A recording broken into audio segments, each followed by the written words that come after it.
الحمدللہ رب العالمین حمد الشاکرین الصلاة والسلام علی حبیبہ ونورہ سید المرسلین افضل الصلاة واکمل التسلیم علیہ وعلی آلہ واصحابہ اجمعین اما بعد فاعوذ باللہ من الشیطان الرجیم بسم اللہ الرحمن الرحیم سبحان الذی اسری بعبدہ لیلا من المسجد الحرام الی المسجد الاقصی الذی بارکنا حولہ لنریہ من آیاتنا انہ هو السمیع البصیر۔ صدق اللہ العظیم۔ بڑی محبت سے درود پاک پڑھ لیجیے۔ الصلاۃ والسلام علیک یا رسول اللہ، الصلاۃ والسلام علیک یا حبیب اللہ۔ انتہائی قابل صد احترام حاضرین کرام، میرے دوستو، بزرگوں، ہم سب ایصال ثواب کی اس محفل میں حاضر ہیں۔ دعا کیجئے جس مرحوم و مغفور حاجی عبدالستار مرحوم کے ایصال ثواب کے لیے اس محفل کا انعقاد انتظام کیا گیا ہے، پروردگار عالم اس مرحوم کی اس محفل کی برکت سے قبر کی، حشر کی، پل صراط کی، میزان اعمال کی ساری منزلیں اپنے پیارے محبوب صلی اللہ علیہ وآلہ وسلم کے صدقے سے آسان فرمائے۔ اللہ تعالیٰ مجھے، آپ کو، ہم سب کو صدیق اکبر کے آقا، فاروق اعظم کے مولا، عثمان غنی کے ملجا، حیدر کرار کے مأوا، سیدہ فاطمہ زہرا کے ابا جان اور حسنین کریمین کے نانا جان کی شفاعت نصیب فرمائے۔ آمین کہہ دیجئے۔ آمین آمین۔ اگر توجہ کیجئے گا جی، آپ نے نماز کے لیے جانے؟ اچھا۔ رجب شریف کا بابرکت مہینہ ہے۔ اس مہینے گج وج کے ہم سب حضرت مولا مرتضیٰ، مولا مشکل کشا حضرت علی کرم اللہ تعالی وجہہ الکریم کا ذکر کرنے کی سعادت بھی پاتے ہیں، کیونکہ 13 رجب کو آپ کی ولادت ہے، اور اسی مہینے کی 27 تاریخ کو اللہ تعالیٰ نے اپنے پیارے حبیب صلی اللہ علیہ وآلہ وسلم کو ایک بہت بڑا معجزہ معراج بھی اللہ نے حضور کو کرایا ہے۔ تو میں آپ کے سامنے ایصال ثواب اور اصلاح پر علامہ صاحب نے گفتگو فرما دی ہے، چند منٹ کی حاضری ہے، تو میں معراج شریف کے حوالے سے کچھ معروضات پیش کر دیتا ہوں۔ دعا فرمائیں اللہ تعالی ہمیں اپنے آقا کی شانیں مانتے رہنے اور بیان کرتے رہنے کی توفیق عطا فرمائے۔ آمین تھوڑا سا کہہ لیں۔ نبی کریم علیہ السلام کو اللہ نے معراج کروایا۔ یہ معراج کیوں کروایا؟ یاد رکھیں، اللہ تعالیٰ کا یہ طریقہ اور یہ سنت اللہ رہی ہے کہ اللہ نے جس نبی کو جس قوم میں بھیجا، اس قوم کے حالات اور واقعات کے مطابق اللہ نے اس نبی کو معجزے عطا فرمائے۔ جیسے قوم کے حالات تھے، جیسے واقعات تھے، جیسی ان کی مصروفیات تھیں، تو اللہ نے اسی کے مطابق اس قوم کی طرف جانے والے نبی کو معجزے بھی عطا فرمائے۔ مثلا حضرت موسیٰ علیہ السلام کے دور میں جادو عروج پر تھا، تو حضرت موسیٰ علیہ السلام کو جب اللہ نے نبی بنا کر بھیجا تو ضرورت تھی کہ آپ کوئی ایسا کمال دکھائیں کہ جس کے سامنے ہر جادوگر نیچے رہ جائے، اللہ کے نبی کے کمال کا کوئی مقابلہ نہ کر سکے۔ تو تو حسب حال اللہ تعالیٰ نے حضرت موسیٰ علیہ السلام کو معجزے عطا فرمائے. ید بیضا، آپ کا معجزہ تھا کہ آپ اپنا ہاتھ بغل میں دباتے اور نکالتے تو بالکل چمکتا دھمکتا بغیر کسی بیماری کے، کوئی تکلیف نہیں، کوئی کچھ نہیں، آپ کا ہاتھ مبارک چاند سے بھی زیادہ روشن چمکتا دھمکتا دکھائی دیتا تھا. ایک یہ اللہ نے معجزہ عطا فرمایا. دوسرا حضرت موسیٰ علیہ السلام کا ڈنڈا، عصا مبارک، اللہ نے اس کے ذریعے بھی اللہ نے حضرت موسیٰ کو بڑے معجزے عطا فرمائے. وہ آپ سنتے رہتے ہیں، دریا پر مارا رستہ بن گیا، دریا پر مارا رستہ بند ہو گیا، پتھر پر مارا 12 چشمے جاری فرما دیے.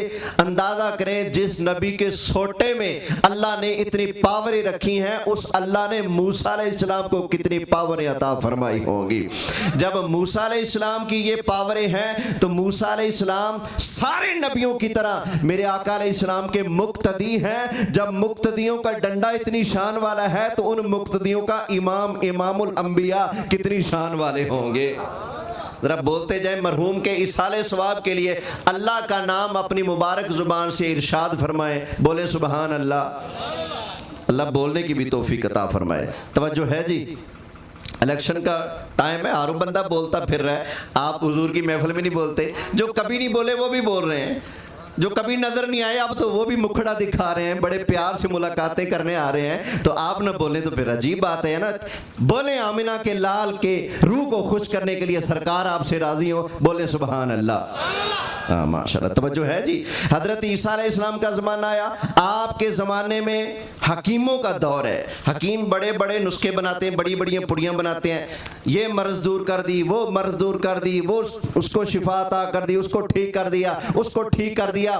اللہ تعالیٰ نے حضرت عیسیٰ علیہ السلام کو ان کے پاس نبی بنا کر بھیجا. تو جیسے قوم کا پیشہ تھا، جیسے ان کی عادتیں تھیں، جیسا ان کا حال اور موقع تھا، اللہ نے اسی کے مطابق حضرت عیسیٰ علیہ السلام کو معجزے عطا فرمائے. قرآن میں اللہ ارشاد فرماتا ہے، حضرت عیسیٰ علیہ السلام نے فرمایا انی اخلق لکم من الطین کہیئۃ الطیر فانفخ فیہ فیکون طیرا باذن اللہ. قوم کے پاس تشریف لے گئے، آپ نے فرمایا میں اللہ کا نبی ہوں. انہوں نے کہا جی نبی وہ ہوتا ہے جو کچھ کر کے دکھائے.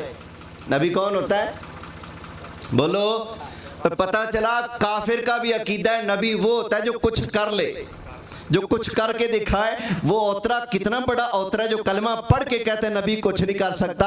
اور بے ایمانہ کافر کا عقیدہ ہے نبی وہ ہوتا ہے جو کچھ کر کے دکھائے. تو مسلمان کا تو عقیدہ ہونا چاہیے نبی وہ ہوتا ہے جو چاند بھی توڑ کے دکھائے، سورج بھی موڑ کے دکھائے.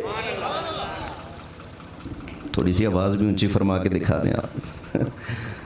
کرنٹ پورا نہیں ہو رہا اس لیے آپ محبت سے سبحان اللہ کہیے جی. توجہ ہے جی. اب آگے چلتا ہوں. حضرت عیسیٰ علیہ السلام نے فرمایا میرا معجزہ یہ ہے، میرا کمال یہ ہے، میں زمین پر اپنے ہاتھوں سے انگلیوں سے پرندے کی مورت بناتا ہوں. یہ پار ہو گیا، یہ ٹانگیں ہوگی، یہ سار ہو گیا، یہ فلاں چیز ہوگی. فرمایا میں اپنی انگلیوں سے زمین کے اوپر ایک پرندے کا نقشہ بناتا ہوں. اللہ کے نبی پھر کیا کرتے ہیں؟ فرمایا فَأَنفُخُ فِيهِ، پھر میں اس میں پھونک لگاتا ہوں تو کیا ہوتا ہے؟ فرمایا فَيَكُونُ طَيْرًا بِإِذْنِ اللَّهِ، اللہ کی دی ہوئی طاقت سے میں پھونک لگا کر نقشے والے پرندے کو حقیقی پرندہ بنا چھوڑتا ہوں. کچھ لوگ ویسے ہی کرتے ہیں کہ نبی مکھی نہیں بنا سکتے. مجھے ایمانداری سے بتاؤ مکھی بڑی چیز ہے یا پرندہ؟ بولو یار، پرندہ بڑی چیز ہے نا بھائی. جو پرندہ بنا سکتے ہیں ان کے لیے مکھی بنانا کوئی مشکل ہے؟ اصل میں نا مغالطہ لگ گیا ہے، بھائی جان کو غلطی لگ رہی ہے. آیت ہے بتوں کے بارے میں، اللہ فرماتے ہوئے بتوں کے پجاریوں تم سارے بت اکٹھے کر لو، سارے اپنے لات منات اکٹھے کر لو، سارے بت اکٹھے ہو کر ایک مکھی پیدا نہیں کر سکتے. تو اس اللہ کو مانو نا جس اللہ نے ساری کائنات کو پیدا فرمایا ہے. پھر کہیے سبحان اللہ.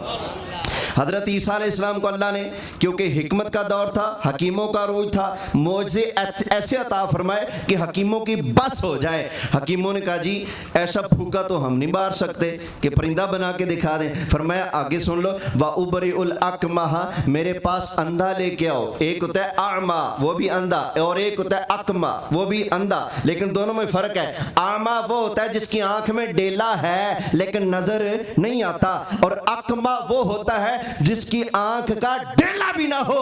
حضرت عیسیٰ فرماتے ہیں وَأُبْرِئُ الْأَكْمَحَ, جاؤ وہ اندھا لے کے آؤ جس کا ڈیلا بھی نہ ہو, میں ڈیلا بھی عطا فرماؤں گا اور دیکھنے کی پاور بھی عطا فرما دوں گا. تو اللہ نے حکیموں کو لاجواب کرنا تھا نا, تو اللہ نے ایسے معجزے عطا فرمائے کہ بڑے بڑے حکیم بھی ماننے پر مجبور ہو گئے. جو ایسے کمالات رکھتے ہیں وہ حکیم نہیں, وہ پھر اللہ کے نبی ہوں گے. توجہ ہے جی. آپ نے فرمایا والابراسا, کوڑ کا مریض لے آؤ, ہاتھ لگاؤں گا شفا عطا فرما دوں گا. سارے حکیم اکٹھے ہو کر کسی ایک مردے کی قبر پہ چلے جاؤ, اس کی لاش کو اپنے سامنے رکھ لو, دم کرو, پھونکے لگاؤ, نسخے پلاؤ, دوائیاں لگاؤ, پٹیاں باندھو, جو کچھ کرنا ہے کر لو, کسی ایک مردے کو زندہ کر کے دکھاؤ. اور جی نہیں کر سکتے, فرمایا میری شان دیکھو, وَأُحْيِي الْمَوْتَى بِإِذْنِ اللَّهِ, فرمایا اللہ کی دی ہوئی طاقت سے میں عیسیٰ مردے بھی زندہ فرما دیتا ہوں. توجہ ہے, اور کہہ لو سبحان اللہ. آگے چلوں جی. اچھا پھر حضرت داؤد علیہ السلام کا دور تھا.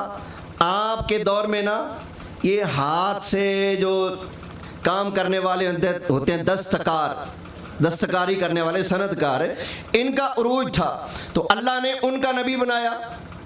تو حضرت داؤد علیہ السلام جب ان کے پاس گئے تو انہوں نے تو جو ان کا مائنڈ, جو ان کا کام, جو ان کا ذہن, ویسا معجزہ مانگنا تھا نا. پہلوان کے سامنے کوئی جائے گا کہے گا مجھے مان, پہلوان کہے گا تو میرے نہ لڑ, میرے کو جت جا میں تیرے مان لاں گا, ایسے ہی نا. تو حضرت داؤد علیہ السلام کو اللہ نے ان کا معجزہ بنایا, ان کا نبی بنایا. تو کہنے لگے جی معجزہ, فرمایا معجزہ یہ ہے کہ تم ہتھوڑے مار مار کے لوہے سے ذلیل و خوار ہو کر کوئی چیز بڑی مشکل سے بناتے ہو, میرے پاس لے آؤ لوہا. کیا کرو, لوہا لے آؤ. فرمایا میں ہاتھ لگاؤں گا ربڑ کی طرح موم ہو جائے گا, میں اپنے ہاتھ سے جو چاہوں گا بنا لوں گا, نہ آگ جلانے کی ضرورت ہوگی نہ سٹے مارنے کی ضرورت ہوگی. فرمایا یہ میری شان ہے. تو جیسا ماحول تھا قوم کا, اللہ نے معجزے بھی بولے ویسے عطا فرمائے نا. اللہ فرماتا ہے وَأَلَنَّا لَهُ الْحَدِيدِ, ہم نے لوہا حضرت داؤد علیہ السلام کے کنٹرول میں کر دیا ہے. اب آئیے, اب آگے اللہ فرماتا ہے گویا حبیب پیارے موسیٰ علیہ السلام کے دور میں جادوگر تھے, معجزے وہ دیے کہ جادوگروں کی بولتی بند ہو جائے. عیسیٰ علیہ السلام کے دور میں حکیم تھے, معجزے وہ دیے کہ حکیموں کی بولتی بند ہو جائے. حضرت داؤد علیہ السلام کے دور میں صنعت کار تھے, معجزے وہ دیے کہ بڑے بڑے کاریگر پیچھے رہ جائیں, ان کے کمال کا کوئی مقابلہ نہ کر سکے. حبیب پیارے اب آپ کی باری ہے, آپ کو میں نے ساری کائنات کے لیے نبی بنایا ہے, تا قیامت آپ کے بعد کوئی نبی نہیں آئے گا. آپ کو میں معجزہ بھی وہ عطا فرماؤں گا, قیامت تک آنے والے جتنے کمپیوٹر ہیں آپ کے معجزے کے آگے فیل, جتنی مشینیں ہیں فیل, جتنے انجینئر ہیں فیل, جتنی سائنسیں آ جائیں سب کے سب آپ کے معجزات کے آگے فیل. آپ کو میں ایسا معجزہ عطا فرماؤں گا, کنڈی ہلتی رہے گی, بسترا گرم رہے گا, ہزاروں اربوں کھربوں میل دور کا سفر حبیب پیارے تو کر کے آ بھی جائے گا, دیر بھی نہیں لگے گی. اب بتائیے دور جتنا مرضی جدید ہو گیا ہے, کوئی مائی کا لال ہے جو اتنا تیز سفر کر کے دکھائے؟ بولے بھائی جی اتنے گھنٹوں میں سعودیہ پہنچتے ہیں, اتنے گھنٹوں میں فلاں جگہ پہنچتے, اتنے گھنٹوں میں امریکہ پہنچتے, اور آمینہ کا لال ہے, آمینہ کے لال وضو کیا نا, ابھی پانی چل رہا ہے, دروازہ کھلا تھا نا تو کنڈی ابھی ہل رہی ہے, بسترے سے اٹھے تھے نا تو وہ ابھی گرم ہے. بس اتنا سا ٹائم لگا, اور ادھر سرکار نے جنت کو بھی دیکھا, جہنم کو بھی دیکھا, آسمانوں کو دیکھا, نبیوں کی امامت فرمائی, مسجد اقصی میں تشریف لے گئے, بیت الحم تشریف لے گئے, مدین تشریف لے گئے, کوہ طور تشریف لے گئے, مدینہ تشریف لے گئے. جنت میں سرکار نے جا کر جنت کے نظارے دیکھے, جبریل سے باتیں ہوئی, اللہ تعالیٰ سے ملاقاتیں ہوئی, باتیں ہوئی, سیر کی, سارا کچھ کرنے کے باوجود سرکار نے ٹائم صرف اتنا لگایا، ابھی واپس آئے تو وہ کنڈی ہل رہی تھی، سرکار پہلے واپس بھی آ گئے۔ اب بتاؤ کسی کی سائنس ہے جو اتنی جدید ہو سکے؟ بولے کیونکہ اللہ نے سرکار کو نبی بنایا ساری کائنات کا۔ تبارک الذی نزل الفرقان علی عبدہ لیکون للعالمین نذیرا وما ارسلناک الا کافۃ للناس بشیرا ونذیرا وما ارسلناک الا رحمۃ للعالمین۔ سبحان اللہ، رحمت بھی برس پڑی تھی۔ وما ارسلناک الا رحمۃ للعالمین۔ میرے خیال جی دعا کر لیے بس۔